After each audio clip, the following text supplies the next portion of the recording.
Bismillah, Assalamualaikum warahmatullahi wabarakatuh. Ini adalah video pertama saya di YouTube yang akan membahas tentang keagamaan. Dan untuk yang pertama ini saya akan membahas yaitu rukun Islam yang keempat, puasa. Karena saya membuat video ini bertepatan pada puasa Ramadan, alangkah baiknya saya juga membahas tentang puasa di video YouTube tentang keagamaan ini. Berawal dari pengertian puasa. Dalam bahasa Arab dan Al-Quran, puasa disebut shaum dan syam yang berarti menahan diri dari sesuatu dan meninggalkan sesuatu atau mengendalikan diri.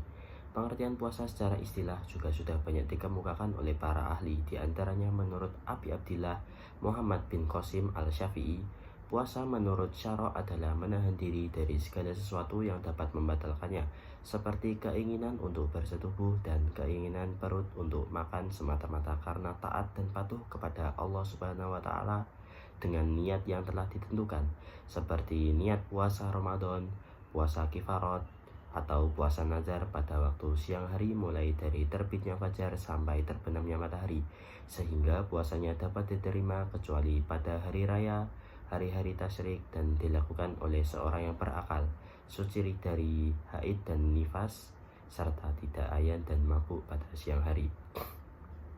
Sedangkan menurut Imam Muhammad bin Ismail al-Kahlani, menahan diri dari makan, minum, dan hubungan seksual dan lain-lain yang telah diperintahkan menahan diri dari sepanjang hari menurut cara yang telah disyaratkan, disertai pula menahan diri dari perkataan sia-sia, perkataan yang porno, perkataan lainnya baik yang haram maupun yang makruh pada waktu yang telah disyariatkan, disertai pula memohon diri dari perkataan-perkataan lainnya baik yang haram maupun yang makruh pada waktu yang telah ditetapkan dan menurut syara' yang telah ditentukan.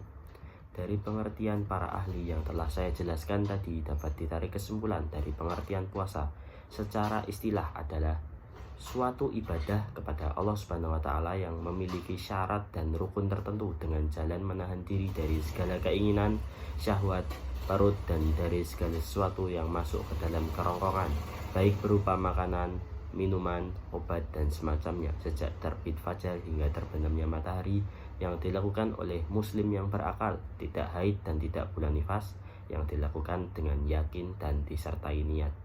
Selanjutnya setelah pengertian dari puasa, yaitu ada dasar hukum puasa.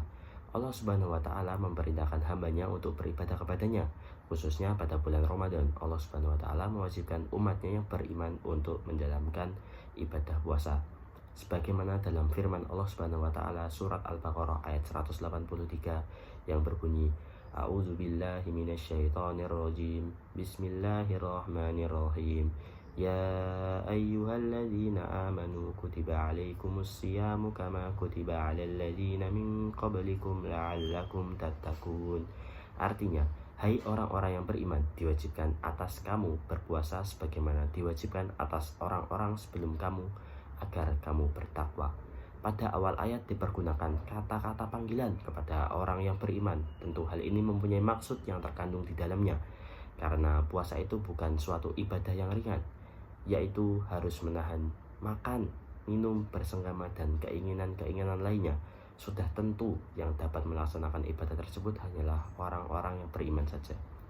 Dalam hal ini, Profesor Hamka menjelaskan, Abdillah bin Mas'ud pernah mengatakan bahwa apabila sesuatu ayat telah dimulai dengan panggilan kepada orang-orang yang percaya, sebelum sampai ke akhirnya kita sudah tahu bahwa ayat ini mengandung suatu perihal yang penting ataupun suatu larangan yang berat, sebab Allah yang Maha Tahu telah memperhitungkan terlebih dahulu bahwa yang bersedia menggalangkan bahu buat memikul perintah ilahi itu hanya orang yang beriman. Maka perintah puasa adalah suatu perintah yang meminta pengorbanan kesenangan dia dan kebiasaan tiap harinya. Syariat puasa ini kita ketahui juga diperintahkan kepada umat-umat sebelum kita pada lafaz kama kutiba alal ladzina min qablikum. Dan di dalam keterangan Al-Quran ataupun hadis Nabawi kita menemukan beberapa keterangan tentang ritual-ritual puasa nabi-nabi terdahulu atau agama samawi sebelumnya. Contohnya yaitu puasa Nabi Daud. Di masa lalu ibadah puasa telah Allah syariatkan kepada Nabi Daud alaihi salam dan umatnya. Mereka diwajibkan melaksanakan ibadah puasa untuk seumur hidup dengan setiap 2 hari sekali berselang-seling, yaitu 1 hari puasa dan 1 hari berbuka. Sedangkan kita hanya diwajibkan puasa 1 bulan saja dalam setahun, yaitu puasa pada bulan Ramadan. Selanjutnya yaitu ada macam-macam puasa. Macam-macam puasa yaitu ada 4, yaitu puasa fardu, puasa sunnah, puasa makruh, dan puasa haram. Puasa fardu yaitu ada 3, puasa pada bulan Ramadan, puasa kafarat, dan puasa nazar. Puasa kafarat adalah puasa sebagai penebusan karena pelanggaran terhadap suatu hukum atau kelalaian dalam melaksanakan suatu kewajiban, sehingga seorang mukmin mengerjakannya supaya dosanya diampuni. Puasa nazar adalah puasa yang tidak diwajibkan oleh Allah Subhanahu wa taala, begitu juga tidak disunahkan oleh Rasulullah SAW, melainkan manusia sendiri yang telah menetapkan bagi dirinya sendiri untuk membersihkan atau mengadakan janji pada dirinya sendiri apabila Allah Subhanahu wa taala telah menganugerahkan keberhasilan dalam suatu pekerjaan, maka ia akan berpuasa.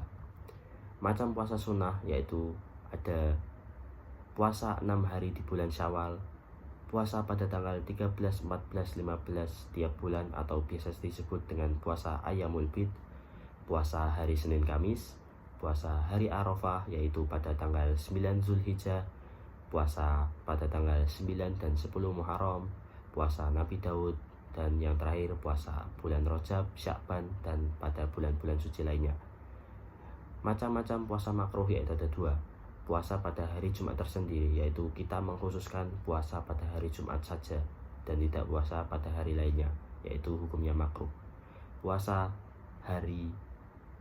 Macam puasa makruh yang selanjutnya yaitu ada puasa sehari atau 2 hari sebelum bulan Ramadan. Macam-macam puasa haram yaitu ada 4, puasa pada 2 hari raya yaitu hari raya Idul Fitri dan hari raya Idul Adha, puasa pada hari tasyrik yaitu pada tanggal 11, 12, 13 Zulhijjah, dan yang ketiga yaitu puasa wanita haid atau nifas, dan yang terakhir puasa dor atau puasa tiap hari tanpa berbuka. Hikmah puasa bagi kesehatan fisik dan mental. Berkaitan dengan kesehatan fisik dan mental manusia, ada banyak sekali hikmah puasa yang telah diteliti dan dibuktikan. Di antaranya adalah bagi kesehatan fisik. Bagi kesehatan fisik, puasa sangat berpengaruh baik terutama bagi kesehatan organ pencernaan. Dan yang kedua yaitu bagi kesehatan mental. Puasa dapat mengembalikan manusia kepada fitrahnya, yang mana sebelumnya seringkali manusia berbuat maksiat yang sejatinya semakin menjauhkan diri dari kefitrahannya sebagai manusia. Puasa juga merupakan latihan pengendalian diri terhadap berbagai tekanan yang bisa menyebabkan stres. Dan mungkin cukup pembahasan puasa pada video ini saya buat. Apabila ada salah tolong dikoreksi. Sekian dari saya. Wassalamualaikum warahmatullahi wabarakatuh.